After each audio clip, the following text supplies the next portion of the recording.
सावन के दूसरे सोमवार पर कटघोरा के शिव मंदिरों में पूजा अर्चना की विशेष तैयारियां की गई थीं। इस दिन कटघोरा शहर के सर्वाधिक मनौती वाले चकचकवा पहाड़ के महादेव मंदिर में श्रद्धालुओं की भीड़ उमड़ी हुई थी, जहां हजारों शिव भक्त मंदिर में जलाभिषेक करने पहुंचे हुए थे।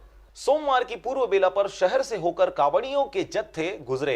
सड़कों पर दिन भर सतरंगी छटा देखने को मिली। दिन भर कांवड़ यात्रा की धूम रही। कांवड़िये नरसिंह गंगा, जो कि कटघोरा से 35 किलोमीटर दूर है, वहां से जल लाते हैं।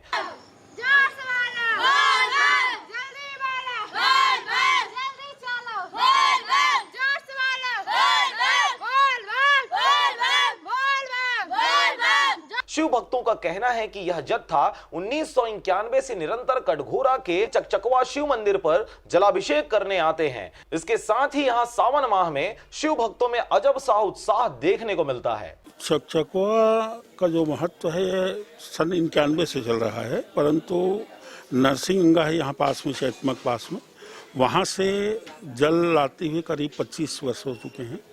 और जहाँ तक मेरा अनुभव है, मैं सन 91 से यहाँ का पुरोहित भी हूँ और प्रत्येक वर्ष बहुत भीड़ों और जितने कांवरिया संघ हैं सबके आने में भोजन की व्यवस्था भी कांवरिया संघ के तरफ से किया जाता है। और लोकल यहाँ कटघोरा के जो निवासी जल समर्पण करते हैं उनके लिए प्रति सोमवार को विस्तृत रूप में प्रसाद की व्यवस्था की जाती है। और आगे भगवान शंकर की कृपा जैसी बनी रहे।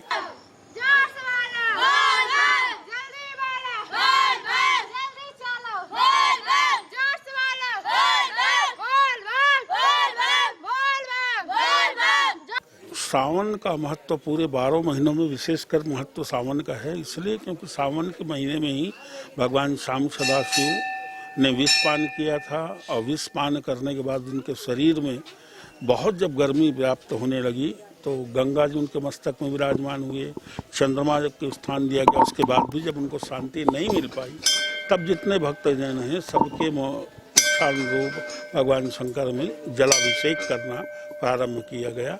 और तब से आज तक जलाभिषेक किया जाता है।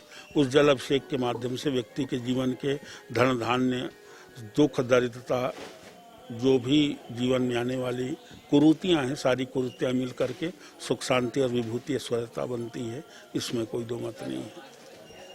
कोरबा से जयप्रकाश साहू के साथ शारदा पाल एवं शशिकांत डिक्सेना की रिपोर्ट। आरजे रमझाझर।